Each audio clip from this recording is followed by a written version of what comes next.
இதெல்லாம் தெரிஞ்சது வெண்ணையும் தயிரையும் எடுத்து சாப்பிடறானே தெரியல, என்ன பண்ணலாம் அப்படின்னு யோசிச்சு உரியில மணியை கட்டலாம்னு ஒரு முடிவு செய்து ஒரு யோசனை முன் வச்சு எல்லாரும் சரின்னு அதுக்கு ஆமோதிச்சுட்டா. காலிங் பெல்ல ஃபர்ஸ்ட் கண்டுபிடிச்சது நம்ம கோபிகைகள் தான். அந்த அவன் முடிவு செய்தபடியே உரியில மேல கட்டி அதுல ஒரு மணியும் தொங்க விட்டுறான். ஒருத்தர் மேல ஒருத்தர் ஏறி உரியிலேந்து வெண்ணெய் எடுக்கிறதுக்கு முன்னால அந்த மணிகிட்ட போய் ஒரு ஒப்பந்தம் போடுறான். இங்க பாரு மணி, நம்ம 2 பேருக்குள்ள ஒரு உடன்படிக்கை விட்டுருவோம்.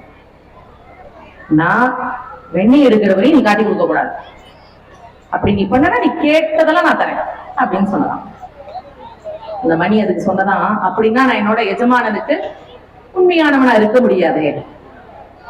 இல்ல இல்ல, உனக்கு என்ன வேணும்னு சொல்ல நான் தரேன் அப்படின்னு கிருஷ்ணர் சொன்ன உடனே அந்த மணியை ஒத்துண்டதான். சரி, நீ வெண்ணெய் எடுக்கிற வரையும் நானும் சத்தம் எழுப்ப மாட்டேன் அப்படின்னு சொல்லிடுது.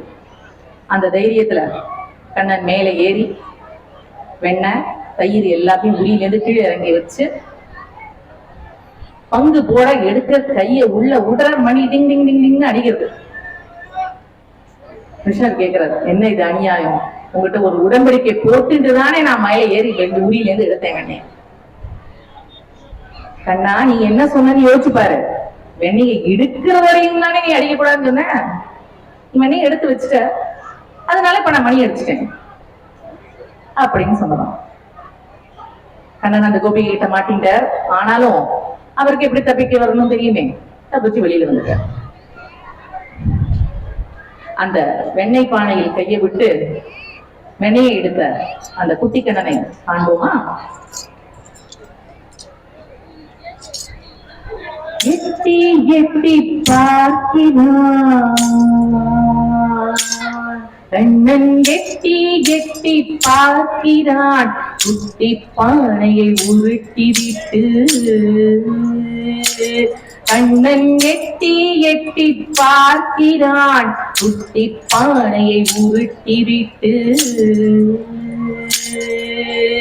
கட்டி தயிரை அள்ளி எடுத்து வழியும் வெண்ணெயை வாயில் வைத்து சுற்றி இருந்த தோழர்களுக்கு அள்ளி தந்தான்.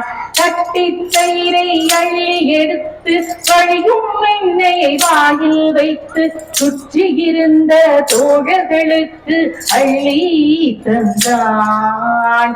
கிட்ட இருந்த குரங்குக்கெல்லாம் நீதி வெண்ணெயை கொடுத்து விட்டான். ஒற்று முல்லை பல்லை காட்டி பவழவாய் இதழ் சிரிக்க. கிட்ட இருந்த குரங்குக்கெல்லாம் நீதி வெண்ணெயை கொடுத்து விட்டான். ஒற்று முல்லை பல்லை காட்டி பவழவாய் இதழ் சிரிக்க.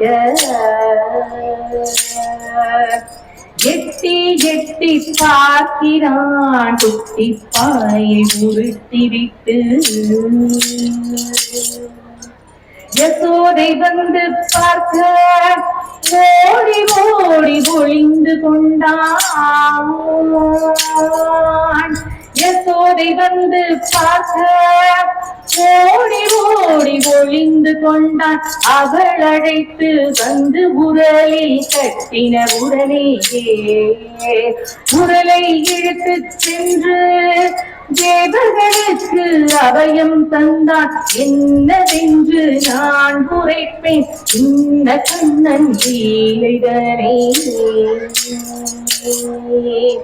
எட்டி எட்டி பார்க்கிறான் குட்டி பானையை உருட்டி விட்டு. கண்ணன் எட்டி எட்டி பார்க்கிறான் குட்டி பானையை உருட்டி விட்டு. வீடு வீடு சுற்றி ஓடி ஓடி திரிந்து வாடி வாடி வந்தாடி. வாத்சல்ய கண்ணன் வீடு வீடு சுற்றி ஓடி ஓடி திரிந்து வாடி வாடி வந்தாடி. வாத்சல்ய கண்ணன் நாடி வந்த கண்ணனை நான் நினைத்துக் கொண்டேன் நாடி வந்த கண்ணனை, நான் நினைத்துக் கொண்டேன் நொடியில் பரமபதம் இதுவென்று கண்டேனடி, நான் பரமபதம் இதுவென்று கண்டேனடி, நான் கண்டேனடி. இன்னைக்கு வெண்ணத்தாழியில பெருமாளை சேவிக்கும் போது நம்மளுக்கு கூட இப்படிப்பட்ட ஒரு உணர்வு தான் ஏற்பட்டிருக்கும். அப்படியே ஆயப்பாடியை கண் முன்னால் கொண்டு வந்து விட்டார்கள். வெண்ணைய கிருஷ்ணன் மேல தூக்கி எல்லாரும் அடிச்சு, அது கூட இருந்த எல்லார் மேலையும் பட்டு வழிஞ்சு பார்க்கறதுக்கே ஆய்ப்பாடியில் இருந்த ஒரு உணர்வு இன்னைக்கு காலையில் நம்மளுக்கு எல்லாம் ஏற்பட்டது.